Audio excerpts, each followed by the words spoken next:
big enough for a growing family. So naturally, he started building an entire town. Just fly straight to the house. It's got LiDAR too. That means it shoots out. And was located in what we now know as Ghana. He gets the Asante Kingdom, sees flushing with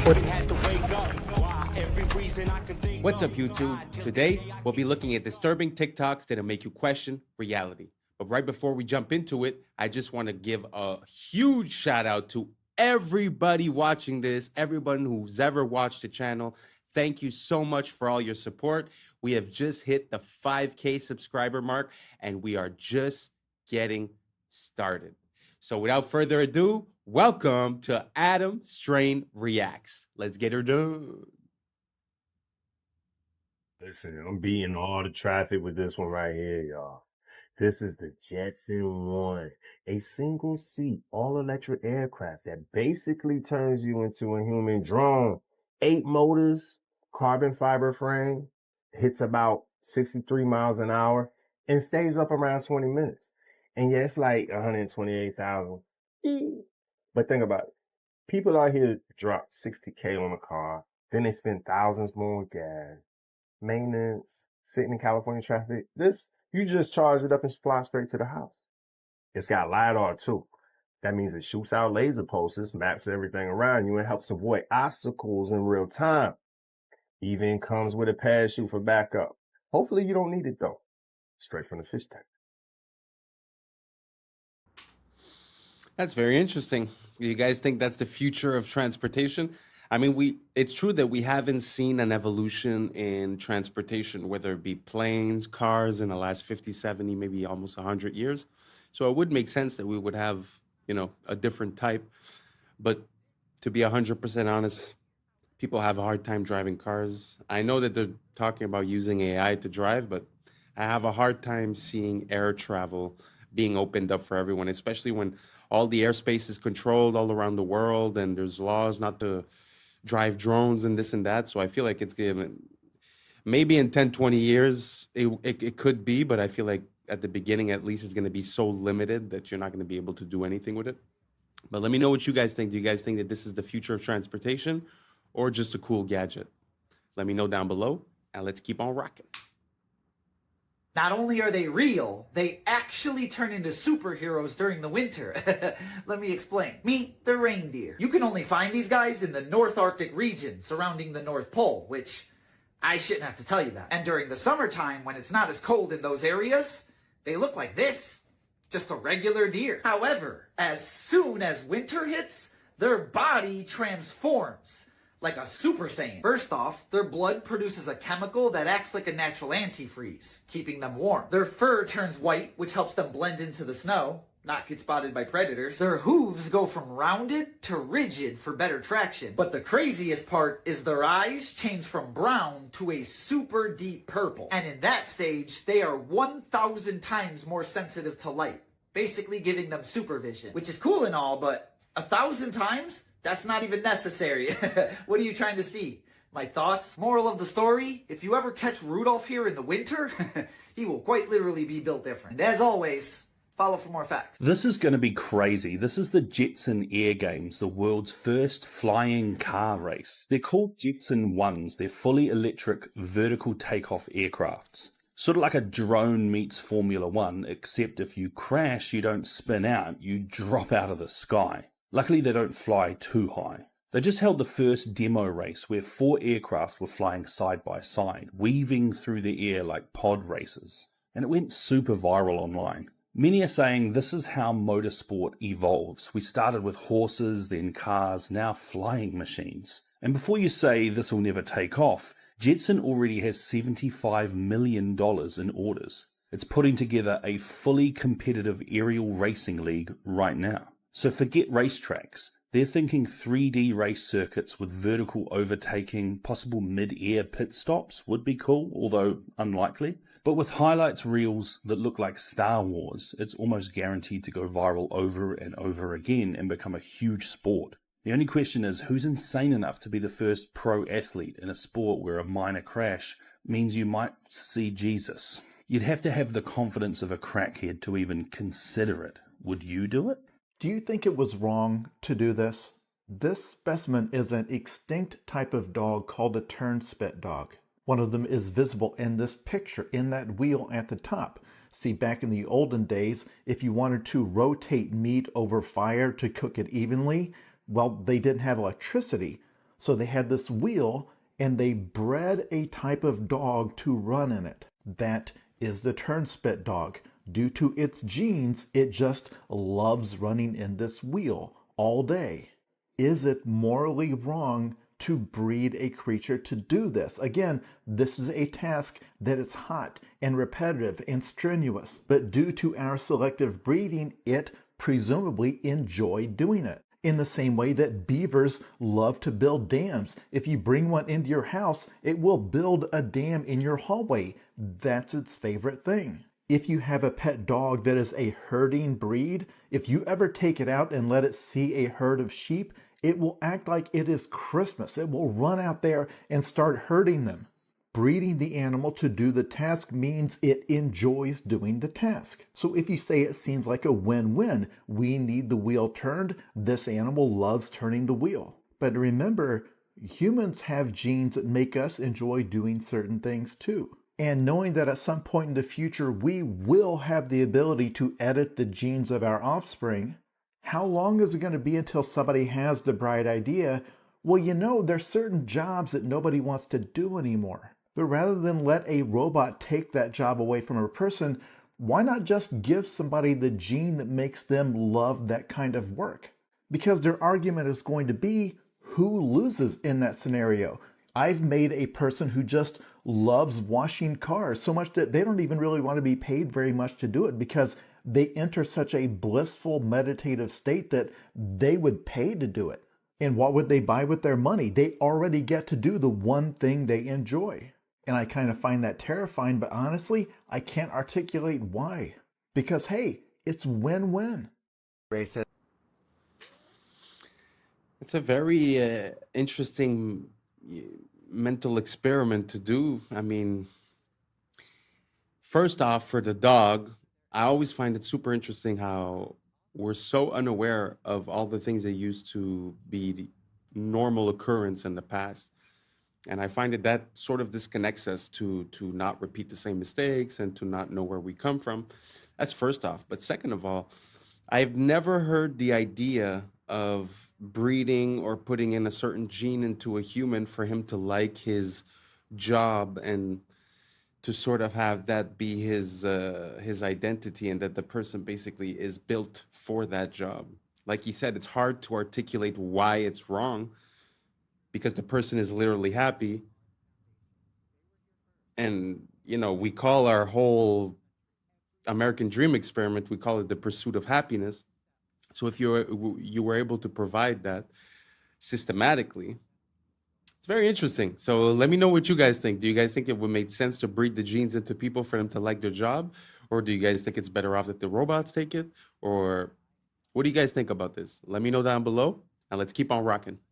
We're going to address this again, since the inferior people are struggling. Black Americans are the only indigenous people on this land. Melanated people are the only people around the world who are indigenous on every land, no matter their ethnic group. Uncivilized lands all have the same genetic connection, melanated skin with varying shades of brown. And those groups are not connected to Africa, just like Black Americans aren't connected to Africans ethnically. The actual American Indian, known as the Black Americans, are the ethnic group of North America, not descendants of Africans. Let's dismantle the greatest public relations fraud ever committed, the desperate multiracial campaign to erase the true indigenous Black American from this land. There is a coordinated effort, a relentless lie, designed to make Black Americans believe they are a guest in someone else's house. But the unchangeable archaeological and historical truth is that Black Americans are the foundation. They were here first. And by here, I mean the world. Every country. Every strip of land. And they built the civilization that we are all destroying. The lie about Africa is to confuse and mislead so that the theft can keep going on. Black Americans weren't even considered African American until 1988 by Jesse Jackson, a known Cherokee Indian. So they'll pay a Black American leader to lie and sell out, while classifying himself correctly despite the lie. If Black Americans came from Africa by boat in the 1600s, America didn't figure this out until 1988?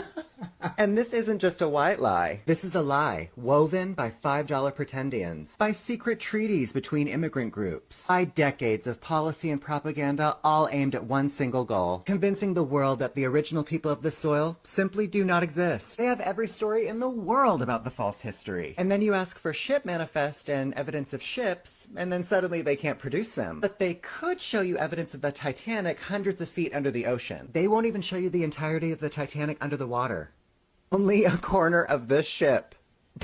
They still parse that history. They have reclassified the true indigenous people, renamed you, and redrawn maps around you, hoping you would forget the land your spirit is made from. Now they deploy their little native influencers online, armed with fraudulent petitions and digital picket signs, begging platforms to remove you from your own story. They are performing a pathetic pantomime of indigeneity. If you are indigenous, why would you need outside help? What are they protecting? If you're truly indigenous Native Americans, how could someone take that from you? Why the sudden panic? Every post they make, every petition they circulate is an admission. You've been caught, and now history will be made. Every other race are the visitors. It is time, Black Americans. Time for you to start acting like the host in your home, because all of this is yours. It is time you start acting like the host. Very interesting theory. I had already heard stuff about the fact that there's a lot of inconsistencies regarding bringing the slaves over from Africa and the boats and all that. But me personally, I've always grew up listening to rap music. So my what I remember is first, like, let's say Tupac was based on Tupac Amaru Shakur, Amaruka, which would be the base of America, which would be coming from an indigenous population.